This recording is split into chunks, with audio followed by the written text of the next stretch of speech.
Hi, this is Jeff from Simple Forex System. We have another video for you guys to take a look at. Before we get started here, I want to make a point, try to do so in as non-blasphemous a manner as possible. There's two things for you guys to remember when you're using Renko charts and asking me questions. The first is, I'm not God, okay? And I say that to make the second point. There are no 10 commandments here, okay? You guys are free to experiment with this stuff as much as you want. If a certain indicator is not working for you and you find one that is working better, you do not need my permission to use it. You just throw it up there and give it a shot, see what happens.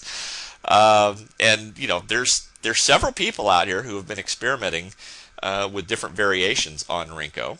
And one of them, actually, I got to admit, I really like this. I like this a lot.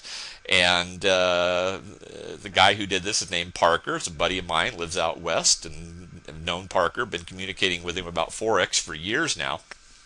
And a couple of days ago, he sent me an email and said, have you been trying 2-pip Renkos? And of course, no, I haven't. 3 was really about as as fast as I really wanted to make things, because 3-pip Renkos move awfully fast. And I mean, even for me, you have to be pretty quick on the trigger in order to be able to get in and take trades. But he said, put up some 2-pip Renkos, throw up the HAMA, and throw up the zigzag indicator. Now, the HAMA is part of the download package that comes with Renko. You've got that on I think it's in the second zip file that has indicators in it. And zigzag is just a standard indicator that you get with the MT4 platform. If you open up custom indicators, it's right down there at the very bottom, since everything is listed alphabetically. It says zigzag. And what Parker told me, and his method basically of trading this, is this. He puts up the 2-pip boxes, he puts up the HAMA, and with the zigzag. He trades the color changes on the HAMA. So if the HAMA is red, he's looking for the first blue candle to go ahead and buy. If the HAMA is red, and if he's coming in late to the game, if the HAMA is already red, he waits for it to turn blue. If it's already blue, he waits for it to turn red. The zigzag is strictly there to tell him where to put his stop loss. Okay. In this case, let's look at this trade right here.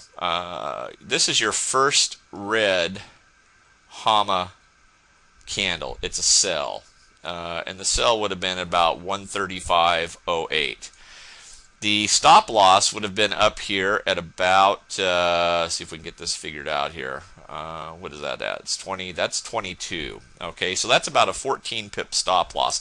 That is about as far as you want to go with a stop loss on this when you're getting the color changes to take place. Usually it's 8 to 10, 12 pips. 14 is the far outside edge. So there you go. You're at the far outside edge. You would sell on this candle because you got your first red HAMA with a 14-pip stop loss in just a matter of minutes after a brief drawdown of a grand total of 4 pips. You're back up to break even. Then it's 2, 4, 6, 8, 10, 12. You're up 14 pips. And just so you know, the distance and time from that, the entry on that trade would have been at 16:59, which would be 9:59 in the morning. And you reach down here at plus 14 at 10:08. So about 9 minutes. You're up 14 pips. There are 2 ways to look for an exit on this. You can get out on the first blue candle, which, if you're just getting into the trade and you immediately get a blue candle, not advisable. As long as the HAMA remains red, you stay in the trade. You got to expect a little bit of a drawdown, especially with 2-pip candles. You're going to get just the normal movement of things. You're going to get up and down a little bit. But if you've found yourself up 10, 12, 14, 16 pips when you get your first blue candle, get out. wait for the next red candle to close, the red box. As long as the HAMA remains red, you sell again, and you're right here. You'd be selling it basically at 3,500, and you managed to get up about 8 or 9 pips down here. And technically, you're still in the trade. You haven't even seen a blue candle yet, although you're in danger of seeing one, right now. And you can just continue to just chip away as long as the HAMA remains red. Every time you get another red candle, you just sell and just keep moving your way down. Right now, of course, the main concern is we're hovering right around 3,500, so it's a huge round number, and price has been kind of sticking around this level now for about the last 30 or 45 minutes anyway, getting up above it a little bit, down below it a little bit, back up above it. So you've always got that danger of that magnetic force that seems to attach itself to the big round numbers. So we're dealing with that. But had you sold right here, you could have gotten out another 4 or 5 pips, and now you're waiting for the next sell signal. It's a fantastically easy system to trade, and what I like about the most is you are not limited to trading this only during the high volume hours. If you think about it, even during the slow hours, there are plenty of 10 and 15 pip moves that take place. And I'm talking, after lunch in New York, in the hours when Australia is open and New Zealand is open, but Japan hasn't opened yet, Singapore hasn't opened yet. Those are generally considered slower hours, but maybe those are the only hours you can trade. Maybe you got a job commitments, family commitments. You're just limited in the amount of time you can spend in front of your charts. With this 2-pip method, this would allow you pretty much to trade, any time, day or night, and be able to make 8, 10, 12 pips on a trade. So it's definitely worth putting up and trying. It may move too fast for you. I will tell you, if you trade this method, you need to just focus all of your concentration on your trading. No emails, no Facebooking, no having HBO on TV in the background and sneaking a peek and see what's going on, no watching football or baseball or anything else. You've got to stay focused on this, because with 2-pip candles, it doesn't take any kind of movement at all for a new candle to form and either get you into a trade or take you back out of a trade.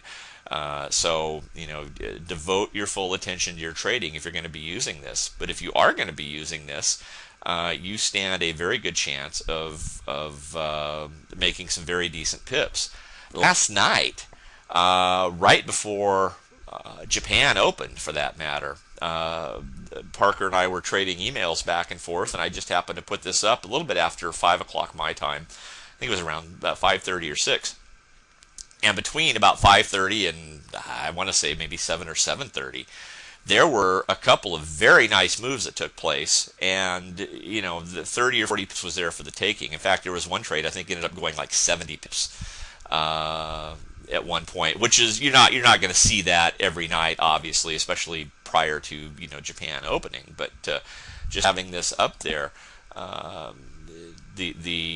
knowing how it worked and just simply following the rules of the system, there were some very nice trades, a lot of pips to be made. But even on an average night, I think you're going to be able to find plenty of 10 and 12 pip trades using a method like this. But again, like I said, total concentration. Don't allow yourself to devote half of your concentrating power to the charts and the other half to a bunch of other stuff unrelated to trading. I mean, 100% on the charts. Make your pips, then shut it down and go do whatever else it is that's trying to drag you away. Because you've already made your money for the day. But anyway, I just wanted to share this with you and point out that I get these alternative methods from people on occasion because they are out there experimenting. So don't feel like you are rigidly bound to whatever rules are being laid down. Like I said, these are not the 10 Commandments. All right, I mean these are methods that we have found that work well. And they should work well for you, but if you find something that works even better, use it. And if you don't mind, share it with me, because I'd like to share it with other people that are in our group, because, who knows, maybe there's somebody else that's more or less in the same boat you are, and they would find your method to be far preferable to any of the methods that we've laid out here so far. So if you are playing around with Rinko and coming up with different ways to trade it, different box sizes, different indicators, and that you're finding work well for you, then by all means, send me an email, jeff@simpleforexsystem.net. You guys should have that thing memorized. You should close your eyes and see it in the dark at night. I've told it to you so many times. Go ahead and just drop me a line. Tell me the basic rules to it. I'll throw it up on the chart. I'll play with it, and if I think it's workable for people, I would love to share it in a video with the rest of the Rinko traders. Kind of help give back to the community, because we have a pretty giving group out here. Guys are very willing to share and trade and trade information, and if I can kind of be the clearinghouse of that and pass it on to you, that's what I want to do. So anyway, thought I'd share that with you. Hope you find it useful, and hope to hear from some of you with some more good trading ideas using Rinko. If you got them, drop me a line, tell me what they are. So until next time, make another video, I guess this will be it, and I'll see you then.